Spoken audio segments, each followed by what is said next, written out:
సుందరరామరెడ్డి గారు, చాలామంది stock market అనగానే డౌ థియరీ అంటుంటారు కదా. ఏంటి అసలు ఈ డౌ థియరీ అంటే ఏంటి? స్టాక్ మార్కెట్లో దీనికి ఎటువంటి ఇంపార్టెన్స్ ఉంది? దీని రోల్ అసలు ఏ విధంగా ఉంటుంది? అండ్ దీన్ని ఏ విధంగా అర్థం చేసుకోవాలంటారు? సో ఇప్పుడు మనం వాడే టెక్నికల్ అనాలిసిస్ ఏదైతే ఉందంటే మోస్ట్ ఆఫ్ ది టెర్మినాలజీ కావచ్చు, ఈ స్ట్రక్చర్స్ కావచ్చు, ఈ పదాలు కావచ్చు, ఇవన్నీ కూడా చార్లెస్ డవ్ అని చెప్పేసి ఆయన 1900 లో ఇంట్రొడ్యూస్ చేసిన చార్లెస్ డవ్. ఆయన 1900 నుంచి 1902 ఆ 2 years లో వాల్ స్ట్రీట్ జర్నల్ కోసం వర్క్ చేశారు. ఆ టైంలో అతను రాసిన సిరీస్ ఆఫ్ ఆర్టికల్స్ నే ఆ తర్వాత వాళ్ళ ఫాలోవర్స్ అందరు కూడా ఏంటంటే మొత్తం కలెక్ట్ చేసేసి వాటిని ఒక బుక్ లాగా పబ్లిష్ చేశారు. అంటే ప్రపంచంలో ఫస్ట్ పబ్లిష్ అయిన బుక్ టెక్నికల్ అనాలిసిస్ మీద పబ్లిష్ అయిన బుక్ అదే స్టాక్ మార్కెట్. ఆ బుక్ నే డౌ థియరీ అంటారు. సో లైక్ బైబుల్ లాంటిది అనమాట. టెక్నాలజీస్ కో బైబుల్ లాంటిది అనమాట. So Chicago stock exchange start అయ్యి లిటర్లీ 400 years బ్యాక్ నుంచి ఉందండి. చికాగో 400 సంవత్సరాలు నుంచి ఉన్నది. అంటే జపనీస్ వాళ్ళు క్యాండిల్ స్టిక్స్ యూజ్ చేయబట్టి కూడా మోర్ దెన్ 400 years అవుతుంది. అండ్ ఇండియాలో స్టాక్ మార్కెట్ స్టార్ట్ అయింది 1875. అంటే లండన్ లో స్టాక్ ఎక్స్చేంజ్ స్టార్ట్ అయిన 1 year కే బ్రిటిష్ గవర్నమెంట్ వాళ్ళు ఇండియాలో స్టార్ట్ చేశారు. అంత ఓల్డ్ ఇండస్ట్రీ ఇది. బట్ అప్పటి వరకు ఏంటంటే ఒక స్ట్రక్చరల్ గా అంటే ఒక నేర్చుకోవడానికి ఒక క్రానలాజికల్ ఆర్డర్ గా ఉంటూ ఏం లేవు అనమాట. అలాంటి టైంలో ఈ చార్లెస్ డవ్ కొన్ని సిరీస్ ఆఫ్ ఆర్టికల్స్ పబ్లిష్ చేసినప్పుడు దాన్ని అమెరికన్స్ అందరూ చాలా ఇంట్రెస్ట్ గా ఆర్టికల్స్ మనం చదువుతూ ఉండేవాళ్ళు. తర్వాత ఆయన ఫాలోవర్స్ అందరు కలిసి ఆయన రాసిన ఈ ఆర్టికల్స్ మొత్తం కలెక్ట్ చేసేసి వాటిని ఒక బుక్ లాగా పబ్లిష్ చేశారు. ఆ బుక్ ని మనం డౌ థియరీ అంటాం. అది ఎంత పాపులర్ అంటే అమెరికాలో అప్పుడు ఈవెన్ అమెరికన్ గవర్నమెంట్ కూడా ఇతను సొసైటీకి చేసిన కాంట్రిబ్యూషన్ కి స్టాక్ మార్కెట్ కావచ్చు, ఎకానమీకి కానీ చేసిన కాంట్రిబ్యూషన్ గుర్తుగా డోజన్ ఇండెక్స్ లో పెట్టుకున్నారు ఆయన పేరుని. మనం మాట్లాడుకునే డోజన్ నథింగ్ బట్ చార్లెస్ డవ్ పేరు మీద పెట్టారు. ఆయన గుర్తుగా ఆయన చేసిన కాంట్రిబ్యూషన్. ఎందుకంటే అప్పట్లో అలాంటి వాళ్ళు పెద్ద పెద్ద వ్యక్తులు ఆ సొసైటీలో ఉన్నారు కాబట్టి అమెరికా ఇప్పటికీ లీడింగ్ చేస్తుంది. 60% స్టాక్ మార్కెట్ కంట్రోల్ చేసే స్టేజ్ లో ఉందంటే అప్పట్లో ఇలాంటి మహానుభావులు చేసిన ఎఫర్ట్స్ వల్ల. సో ఆ థియరీ ఏం చెప్పింది అంటే బేసికల్ గా స్టాక్ మార్కెట్ నోస్ ఎవ్రీథింగ్. అంటే ఇది గుడ్ న్యూస్ బ్యాడ్ న్యూస్ మొత్తాన్ని డిస్కౌంట్ చేసుకుంటూ ముందు పోతుంటది. అంటే ఈ రోజు మార్కెట్ ఉందనుకోండి, ఈ రోజు మార్కెట్ కి ఇప్పుడు జరిగిన విషయాలు మొత్తం తెలుసు. దానికి తెలుసు అంటే మీనింగ్ ఏంటంటే సపోజ్ మనం కరోనా గురించి మాట్లాడుకుంటారు. కరోనా గురించి మార్కెట్ ముందే తెలుసు, దానికి ముందే తెలుసు నెక్స్ట్ ఏం జరిగిపోతుంది అనేది. అంటే కరోనాకి వ్యాక్సిన్ వచ్చి దానికి ముందే తెలిసింది. అందుకనే కరోనాకి వ్యాక్సిన్ రాకముందు మార్కెట్ పెరగడం స్టార్ట్ అయింది. చాలా మంది అదేంటి ఎకానమీ లింక్ లేకుండా పోతుంది, ఎకానమీ డల్ గా ఉంది, మార్కెట్ ఏం ముందు పోతుంది అంటారు. మా స్టాక్ మార్కెట్ ఎప్పుడు కూడా 3 months ముందే ఉంటది ఎకానమీకి. అంటే లిటరల్ గా మనం ఇప్పుడు మార్చి మంత్ లో ఉన్నట్లెక్క, మనం మార్చి మంత్ లో ఉన్నట్లెక్క అంత ముందు చూపు ఉంటది. ఎందుకంటే ఇందులో ఇన్సైడర్స్ బాగా ఇన్వాల్వ్ అవుతారు. కంపెనీ ప్రమోటర్ కావచ్చు, సైంటిస్ట్ కావచ్చు, అలాగే పెద్ద పెద్ద పొలిటీషియన్ కావచ్చు, బిజినెస్ మ్యాన్స్ కావచ్చు, అందరూ ఇన్వాల్వ్ అయిన మెకానిజం ఇది. అందుకని ఇందులో అన్ని డిస్కౌంట్ చేసుకుంటూ ముందు పోతుంది. సో అందరి ఆలోచనలు అక్కడ కేంద్రీకృతమై ఉంటుంది. ఫర్ ఎగ్జాంపుల్ ఇప్పుడు ఏదన్నా కోల్ రేట్లు పెరుగుతున్నాయి అనుకోండి, కోల్ రేట్ పెరిగితే ఆటోమేటిక్ కోల్ ఇండియా ప్రాఫిట్ పెరుగుతాయి విషయం అందరూ తెలుసు. వాళ్ళు ఏంటంటే లైవ్ మార్కెట్ లో కోల్ వరల్డ్ వైడ్ గా పెరుగుతున్నాయి అనుకో రేట్స్, ఆటోమేటిక్ గా 3 months తర్వాత కోల్ ఇండియా ప్రాఫిట్స్ రాబోతున్న విషయం ఇప్పుడే తెలిసిపోతుంది.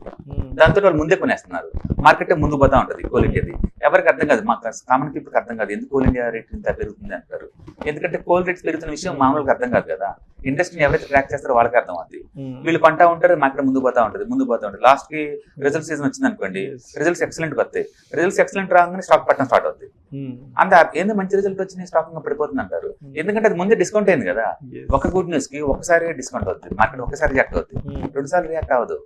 అందుకని మార్కెట్ లో రోజు ఎందుకు అప్ అండ్ డౌన్ అవుతాయి స్టాక్స్ అంటే వాటికి వాళ్ళు వాడే రా మెటీరియల్ కాస్ట్ తగ్గింది అనుకోండి, ప్రాఫిట్స్ పెరగబోతున్న విషయం మార్కెట్ ముందే తెలుస్తుంది. వాళ్ళు తయారు చేసే ఫినిషింగ్ గూడ్స్ ఒక రేట్లు పెరుగుతున్నాయి అనుకోండి, ఇప్పుడే రిజల్ట్ బాగా రాబోతున్న విషయం ముందు వెళ్తుంది మార్కెట్ కి. అట్లా market discount all the good news and bad news అనమాట. It discounts everything. అందుకని మార్కెట్ నోస్ ఎవ్రీథింగ్. అది టాప్ మోస్ట్ ప్రిన్సిపల్. ఆయన అప్పట్లో చెప్తే ఇప్పటికీ అది యాజిటీస్ గా మన వాళ్ళు ఊహించండి. లిటర్లీ 100 years బ్యాక్ చెప్పిన 120 years బ్యాక్ చెప్పిన స్టోరీ అది. ఆయన చెప్పింది ఇప్పటికి కూడా యాజిటీస్ ఫాలో అవుతుందంటే ఆయన కూడా ముందు చూపు అప్పట్లో ఉన్న ఇన్ఫర్మేషన్ గ్యాదరింగ్ ఆయన చూడండి. తర్వాత మార్కెట్ ఎలా మూవ్ అవుతుందని చెప్పి ఆయన క్లియర్ గా చెప్పాడు. ప్రైమరీ ట్రెండ్ అంటే ఓవరాల్ ట్రెండ్ అనమాట. అంటే కొన్ని ఇయర్స్ మన చార్ట్ తీసుకున్నాం అనుకోండి, ఇలా పైపోతా ఉంటుంది. అంటే మార్కెట్ లిటరల్ గా మంది ఆల్ టైమ్ హైకి ఒక 6-7% డ్రాప్ అయింది అంతే. మన మార్కెట్ ఒకటే కదండి, ప్రపంచంలో మీరు ఏ మార్కెట్ అని తీసుకోండి 90% మార్కెట్స్ మొత్తం యాజ్ ఇస్ ఇండియన్ మార్కెట్ లానే ఉంటాయి. ఇట్లా ఎందుకంటే ప్రైమరీ ట్రెండ్ మ్యానుఫ్యాక్చరింగ్ ఎవరి వల్ల అవ్వదు.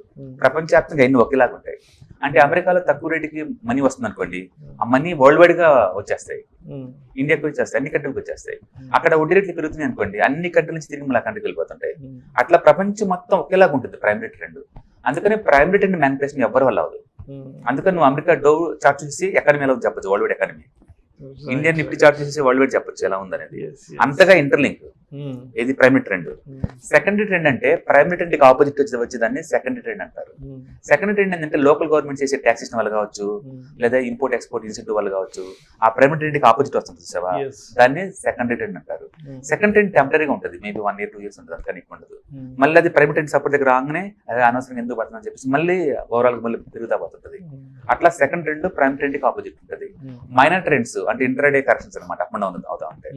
ఎవరైనా మ్యానిపులేట్ చేయాలనుకుంటే మైనర్ ట్రెండ్ చేయొచ్చు, కానీ సెకండరీ ట్రెండ్ కానీ ప్రైమరీ ట్రెండ్ మ్యానిపులేట్ ఎవరి వల్ల అవ్వదు. ఎందుకంటే చాలా పెద్ద హ్యూజ్ అమౌంట్ కావాలి. అంటే ఈవెన్ గవర్నమెంట్స్ కూడా మ్యానిపులేట్ చేయవు ప్రైమరీ ట్రెండ్, అంత స్ట్రాంగ్ అది. అండ్ సెకండ్ ట్రెండ్ అంటే గవర్నమెంట్ ఏదైనా జియో పాస్ చేసినా, ఏదైనా ట్యాక్స్ పెంచినా తగ్గించినా ఎఫెక్ట్ అవుతాయి. డైలీ పర్చేసెస్ ఉన్నాయి అనుకోండి, వాటన్నింటినీ మైనర్ ట్రెండ్స్ అంటారు. అంటే మ్యూచువల్ ఫండ్స్ ఏదైనా కొంటే అనుకో, సడన్ గా స్టాక్స్ పెరగడం స్టార్ట్ అవుతుంది టెంపరీగా, వాళ్ళు అమ్ముతున్నారు అనుకోండి, సడన్ గా డ్రాప్ అవడం మీన్ అవుతుంది. అట్లా టెంపరీ మ్యానిపులేషన్ చేయొచ్చు ఏది ఇంటర్డే మార్కెట్ ని. But secondary market primary trend ఎవరి వల్ల అవ్వదు. అట్లా టోటల్ ట్రెండ్స్ ని 3గా డివైడ్ చేశారు, minor trend, secondary trend and primary trend. అందుకని మీరు ఏదైనా బై చేస్తుంటే you have to look at primary trend, overall trend ఎలా ఉందో చూసుకోవాలి. అందుకని ఒక 5 years వీక్లీ చార్ట్ తీసుకున్నారు అనుకోండి, ఆ వీక్లీ సపోర్ట్ వచ్చినప్పుడు కొంటే మంచి ప్రైస్ కొన్నట్లు లెక్క. ఆ ట్రెండ్ లైన్ దూరంగా కొన్నారనుకోండి, ఎక్స్పెన్సివ్ కొన్నట్లు లెక్క. అట్లా prime trend always going to support, పెద్ద స్ట్రాంగ్ సపోర్ట్ అయితే అనమాట. అట్లాంటి ట్రెండ్స్ 3గా డివైడ్ చేశాడు. అలాగే మార్కెట్ మూవ్ అయ్యేటప్పుడు ఎలా మూవ్ అవుతుందంటే, ఫస్ట్ అది ఐపీకి వచ్చినప్పుడు అన్నోన్ కంపెనీ కొంటుంది, అందరికి ఎవరికి తెలియదు దాని గురించి పెద్దగా. అందుకే స్టాక్ కొంచెం మూవ్ అవుతా ఉంటుంది ఇంటికి ముందుకి, ఇట్స్ వెరీ బోరింగ్, స్లోగా మూవ్ అవుతుంటుంది. దాన్ని రిపుల్స్ అంటారు. రిపుల్స్ అంటే ఒక చెరువులో చిన్న రాయి వేసామనుకోండి, చిన్న వేవ్స్ వస్తుంటాయి కదా, వాటిని రిపుల్స్ అంటారు. తర్వాత ఏంటంటే ఇది ఫైనాన్షియల్ ఇంప్రూవ్మెంట్ అయినప్పుడు మ్యూచువల్ ఫండ్స్ ని ఎఫ్ఐస్ ని అట్రాక్ట్ చేస్తా ఉంటది, దాంతో వేవ్ స్టార్ట్ అవుతుంది, పైకి కింద ఊతా ఉంటది. ఆ టైంలో మార్కెట్ అందరికి ప్రపంచం తెలిసినప్పుడు అది వాటి స్టార్ట్ అవుతుంది. తర్వాత రిటైల్ జాయిన్ అయ్యారు అనుకోండి, దానికి ఇంకా టైట్స్ మీన్ అవుతాయి, అంటే ఇంకా స్టార్ట్ పైకి పోతా ఉంటుంది నెట్ ఛానల్. అట్లా మార్కెట్ మొత్తం 3 type ఆఫ్ మూవ్స్ జరుగుతూ ఉంటాయి, రిపుల్స్, వేవ్స్, టైడ్స్. టైడ్స్ ఎప్పుడైనా సరే కరెక్షన్ అవ్వాల్సిందే, కరెక్షన్ అయితే మళ్ళీ అయిపోయి మళ్ళీ రిపుల్స్ మళ్ళీ వినో సైకిల్. సో ఇట్లా మార్కెట్ ఎలా మూవ్ అవుతుంది అంటానికైనా ఈ పదాలు వాడాడు. అయితే ఇవాళ రేపట్లో ఈ మోడర్న్ ఏజ్ లో సోషల్ మీడియా అప్పట్లో లేదు కాబట్టి ఆయన రిపుల్స్, వేవ్స్, టైడ్స్, ఇప్పుడైతే రిపుల్స్ ఉండవండి, డైరెక్ట్ గా వేవ్స్ టైడ్స్ వస్తా ఉంటాయి ఇప్పుడు మార్కెట్ అయితే. అట్లా ఆయన అప్పట్లోనే మార్కెట్ ట్రెండ్స్ గురించి చెప్పాడు. మూడోది, అన్ని ఇండెక్స్ లో ఒకేలాగా మూవ్ అవ్వాలి. అంటే ఇండెక్స్ ఈచ్ వన్ ఒకదాని కొట్టి కోఆర్డినేట్ చేసుకుంటా ఉంటాయి. నిఫ్టీ పైకి వెళ్తుంది అనుకోండి, స్మాల్ క్యాప్ ఇండెక్స్ కూడా కోఆర్డినేట్ అవుతా ఉండాలి. నిఫ్టీ మూవ్ అవుతుంది అనుకోండి, ఐటీ సెక్టర్ కూడా మూవ్ అవుతా ఉండాలి. అట్లా ఒకదాని కొట్టి ఈచ్ అదర్ సపోర్ట్ చేసుకుంటూ ముందు పోతా ఉండాలి. అది ఒరిజినల్ ట్రెండ్. ప్రైమరీ అంటే మేజర్ ట్రెండ్ సపోర్ట్ లేకుండా చిన్న ట్రెండ్స్ మూవ్ అవడం కుదరదు అనమాట. అది 4, వాల్యూమ్ సపోర్ట్ చేస్తుండాలి. మార్కెట్ పైకి పోతుంది అనుకోండి, వాల్యూమ్ పెరుగుతూనే పోవాలి, అది గుడ్ ట్రెండ్ అనమాట. వాల్యూమ్ లేకుండా పోతే అది ఫేక్ అనమాట. అది అలాగే మార్కెట్ డ్రాప్ అవుతుంది అనుకోండి, వాల్యూమ్ లేకుండా డ్రాప్ అవుతుంది అనుకోండి, అది కూడా ఫేక్. అంటే volume have to support to the trend అనమాట. అట్లా అలాగే బుల్ మార్కెట్ అంటే హైయర్ హై హైయర్ లో, స్వింగ్స్ హైయర్ హై హైయర్ లో ఉంటే అది బుల్ మార్కెట్ అన్నాడు, లోవర్ లో లోవర్ హై ఉంటే వేరే మార్కెట్ అన్నాడు. అట్లా అప్పట్లో ఆయన ట్రెండ్స్ గురించి చెప్పాడు. టోటల్ మార్కెట్ స్ట్రక్చర్ గురించి, అక్యుములేషన్ అవుతుంటే మార్కెట్ పెద్ద ప్లేయర్స్ అంటే ఇన్సైడర్స్ ఆ ఏరియాలో ఎంటర్ అయ్యి స్టాక్స్ ని కొంటా ఉంటారు, దాన్ని అక్యుములేషన్ ఏరియా అన్నాడు. అది ఒక్కసారిగా అక్యుములేషన్ అయిపోయింది అంటే బయట ఉన్న సప్లై మొత్తాన్ని లాగేసుకున్నారనుకోండి, అప్పుడు డిమాండ్ స్టార్ట్ అవుతుంది. ఎప్పుడైతే చార్ట్స్ బ్రేక్అవుట్ అయ్యో అప్పుడు మన టెక్నికల్ పీపుల్ ఎంటర్ అవుతారు చార్ట్ లోకి, టైమ్ స్టాప్ అప్పుడు మార్కెట్ అప్ అండ్ డౌన్ అవుతుంది. చివరికి పీక్ లెవెల్కి వచ్చేసింది అనుకోండి, 50 వీక్స్ హై కానీ లేదా ఆల్ టైమ్ హై జరిగింది అనుకోండి, అప్పుడు ఈ న్యూస్ వెళ్ళి ప్రింట్ అండ్ పేపర్ లో పడుతుంది. జనరల్ గా ఏంటంటే రిటైలర్స్ అందరూ కూడా జనరల్ న్యూస్ పేపర్స్ అవుతా ఉంటారు, ఈనాడు, టైమ్స్ ఆఫ్ ఇండియా. అందులో ఫస్ట్ పేపర్ మొత్తం పొలిటికల్ గా గాసిప్స్ న్యూస్ ఎక్కువ ఉంటాయి, డెవలప్మెంట్ పెద్దగా ఉండవు. అలాంటిది ఇప్పుడు రిలయన్స్ లాంటి కౌంటర్ కనుక ఒక 3%, 4% మూవ్ అయింది ఇంట్రాడేలో. రిలయన్స్ 16 lakhs crore కంపెనీ, అది 1% మూవ్ అయితేనే 16,000 crores వెల్త్ క్రియేట్ అవుతుంది. అలాంటిది అది 5% మూవ్ అయింది ఇంట్రాడేలో, అది లిటరల్లీ 70,000 crores వెల్త్ క్రియేట్ అయింది. వెంటనే ఈ పేపర్ దాని ఫ్రంట్ పేజ్ లో పెడేస్తారు, Reliance shareholder rich by 70,000 crores అని. అనగానే ఇన్నోసెంట్ పబ్లిక్ ఏంటంటే ఓ మై గాడ్ 70,000 కోట్లు సింగిల్ డే అంట, నిజమే అంటావా అని చెప్పేసి వాళ్ళ డిస్కషన్ బీన్ అవుతాయి. అందులో ఎవరో ఒక స్టాక్ మార్కెట్ తెలిసిన ఉంటారు కదా, వాళ్ళు అంటారు అది నిజమే, కాకపోతే ఒక్కరికి కాదు, అది రిలయన్స్ లో ఇట్లా 700 crores స్టాక్స్ ఉన్నాయి, అందులో అందరు కలిపి వచ్చిన అమౌంట్ అది ఈచ్ వన్కి అయితే 5% వచ్చింది అంటాడు. Right right. అట్లా 5% వస్తే మాత్రం నా బ్యాంక్ లో నాకు 4.5% ఇస్తాడు. ఎక్కువ మంది రిటైలర్స్ అందరూ బ్యాంక్ లో డిపాజిట్ చేస్తా ఉంటారు కదా, అవును. బట్ నాకు ఇచ్చేది బ్యాంక్ లో 4.5% కదా, మరి రిలయన్స్ లో ఒక్క రోజుకి ఎలా వస్తే అదే ఫేక్ అయ్యి ఉంటుంది అంటారు. లేదురా బాబు, స్టాక్ మార్కెట్ ఇదే కాదు, నీకు చూపిస్తా ఉండని చెప్పేసి అచ్చం గైడెన్స్ చూపించావు అనుకోండి, ఏ రోజు చూసినా మీరు ఈజీగా 10 to 15% పెరిగిన స్టాక్స్ ఇండియన్ స్టాక్ మార్కెట్ లో కనీసం 30-40 దొరుకుతుంది ఎనీ పాయింట్ ఆఫ్ టైం లో. వాళ్ళ సూపర్ దాని మీద ఉంటుంది, అవును కదా నిజమే కదా అంటాడు. సెకండ్ చూస్తాడు, మళ్ళీ అవును కదా నిజమే అంటాడు. వాళ్ళ కంటికి ఎప్పుడు గైడెన్స్ చూస్తున్నాడు, అరే నేను నాకు తెలియకుండా ఒక ప్రపంచం ఒకటి ఉంది, అది మిస్ అవుతున్నాను అని చెప్పేసి నేను కూడా ఎలాగైనా మార్కెట్ లో ఉండాలి అంటే జస్ట్ గెయిన్ అవుతాయి, త్వరగా సంపాదించుకోవచ్చు అని తప్ప అదొక స్టడీ, అదొక సపరేట్ ఇండస్ట్రీ, దానికి రూల్స్ రెగ్యులేషన్స్ ఉంటాయి తెలియదు వాళ్ళకి. నేను కూడా ఓపెన్ చేస్తాను అకౌంట్ అంటే అకౌంట్ ఓపెన్ చేస్తాడు, ఓపెన్ చేస్తారు అకౌంట్, కాంటాక్ట్ చేస్తారు. అట్లా విలేజ్ కి మండలాలు డిస్ట్రిక్ట్లు జిల్లాలు దేశం మొత్తం అకౌంట్ ఓపెన్ చేస్తారు. అంటే ఎక్కువ సార్లు మార్కెట్ లో ఈ ట్రేడింగ్ అకౌంట్ ఎప్పుడు ఓపెన్ అవుతాయి అంటే మార్కెట్ ఆల్ టైమ్ హై ఉన్నప్పుడే. ఎందుకంటే వాళ్ళ ఇండస్ట్రీ సంబంధం లేదు కదా, వేరే ఇండస్ట్రీ సంబంధించిన వాళ్ళు, వాళ్ళకి ఇండస్ట్రీ అప్పుడే అర్థమైంది, మిగతా టైంలో అర్థం కాదు. ఇక దాంతో అందరూ వినవద్దు కదా. ఈ లోపు ఎవరైతే ఇన్సైడర్స్ ముందు కొన్నారో అక్యుములేషన్ స్టేజ్ లో, వాళ్ళు ఇదే మంచి టైం అమ్ముకోవడానికి అని చెప్పేసి వాళ్ళని డిస్ట్రిబ్యూట్ చేస్తా ఉంటారు. ఎట్లయితే ఇన్స్టాల్మెంట్లు ఇక్కడ కొన్నారు అదే ఇన్స్టాల్మెంట్ లో మీకు అమ్మేస్తా ఉంటాడు. ఈ రిటైల్స్ ఒక రోజు వస్తుంటది, 2 రోజులు పోతుంటది, ఒక రోజు వస్తుంది 2 రోజులు పోతుంటది. వాళ్ళు మార్కెట్ అంతే అనుకుంటా ఉంటారు. ఎప్పుడైతే వీళ్ళు స్టాక్స్ అన్ని అయిపోయినాయో ఇన్స్టిట్యూషనల్స్ పట్టం వినవద్దు, అప్పుడు సెకండ్ స్టేజ్ లో ఏంటంటే మళ్ళీ వాళ్ళకి బయటకు పోతారు. చార్ట్ బ్రేక్ డౌన్ కదా, మనం బయటకు వెళ్తాం. రిటైలర్కి ఏం తెలియదు కాబట్టి కొంటనే ఉంటాడు, అప్పులు తెచ్చి మరి కొంటనే ఉంటాడు, మొత్తం కొంటనే ఉంటాడు. చివరికి పోర్ట్ఫోలియో 70-80% పడేంత వరకు కొంటనే ఉంటాడు. బట్ ఒకసారి డౌట్ వచ్చింది ఇంకా తర్వాత, ఏంటో రోజు ఈ మధ్య మార్కెట్ పడతా ఉంది, మనం వెంటనే కొత్తలో మొదట్లో కొన్ని రోజులు పడేది కదా డౌట్ వచ్చింది. బట్ అప్పటికే పీకల దాకా కూరుకుపోయి ఉంటాడు. ఇక దాంతో కోపం వచ్చి సాయంత్రం తిట్టేసుకుంటూ తిరిగి అమ్మేస్తా ఉంటాడు. వాడు తెలియని విషయం ఏంటంటే మార్కెట్ అప్పటికే బాటం వచ్చేసింది, అమ్మాల్సిన అవసరం లేదని విషయం వాళ్ళకి తెలియదు, స్ట్రక్చర్స్ తెలియదు కదా. అప్పుడు మళ్ళీ ఇన్సైడర్స్ మంచి ప్రైస్కి వచ్చింది కానీ మళ్ళీ కొంటా ఉంటారు. ఇది రిపీట్ అవుతూనే ఉంటుంది. అంటే ఈ లెక్కన market accumulation, markup, distribution, decline నిరంతరం రొటేట్ అవుతూనే ఉంటాయి మార్కెట్ లో.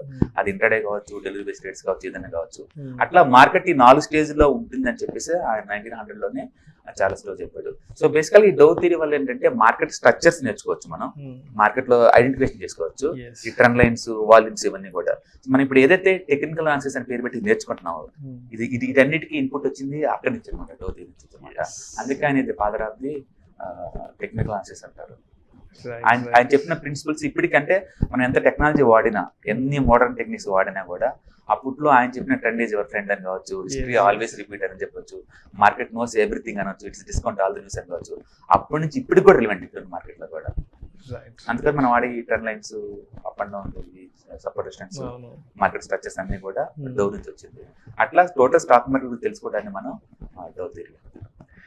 Right, thank you so much Sundar Rami Reddy గారు. డౌ థియరీ గురించి మా ప్రేక్షకులకు చాలా చక్కగా వివరించారు. Thank you so much. Thank you sir.